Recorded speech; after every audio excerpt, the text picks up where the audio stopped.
Hello, and welcome back to our channel. Today, we're going to talk about an amazing way to ensure a continuous supply of fresh vegetables in your garden: self-seeding plants. These plants are not only easy to grow, but also help you save money on buying seeds. Imagine popping out to your garden and being greeted by a bounty of fresh, delicious veggies ready to be picked. That's the beauty of self-seeding plants. Let's dive in. Right, let's talk about lettuce, the king of salads. This little gem is a dream come true for any gardener, super easy to grow and a champion self-seeder. Now, when your lettuce starts to bolt, that means it's flowering and going to seed. Don't panic. That's exactly what we want. Let a few of those beauties do their thing. Let those flowers mature, and you'll soon see these fluffy little seed heads popping up. The wind will do its magic, spreading those seeds around, or you can give them a helping hand by gently scattering them yourself. Next season, you'll have a whole new generation of lettuce plants popping up, ready to fill your salad bowls. It's like magic, but better, it's nature.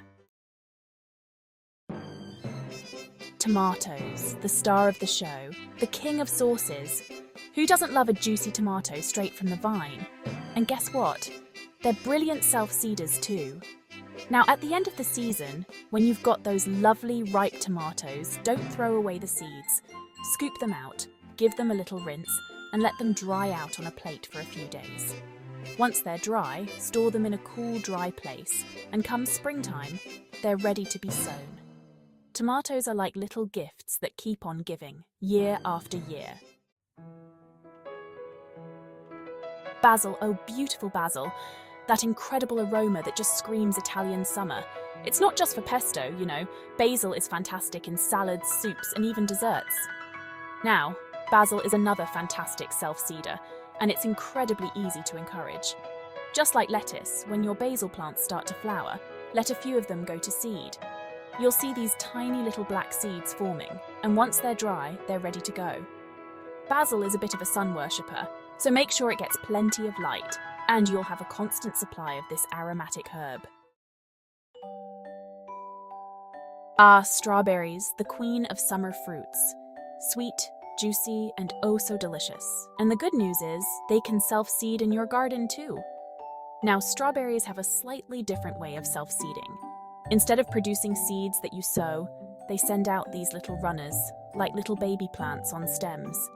These runners will take root and form new strawberry plants, spreading the love. So once you've got a few strawberry plants established, they'll do the hard work for you, multiplying and providing you with a bountiful harvest year after year. So there you have it, 4 fantastic self-seeding plants to get you started on your journey to a sustainable and abundant garden. Remember, gardening is all about experimenting and having fun, so don't be afraid to get your hands dirty and see what grows. Thank you for watching. Don't forget to like, share, and subscribe for more gardening tips and tricks. Happy gardening!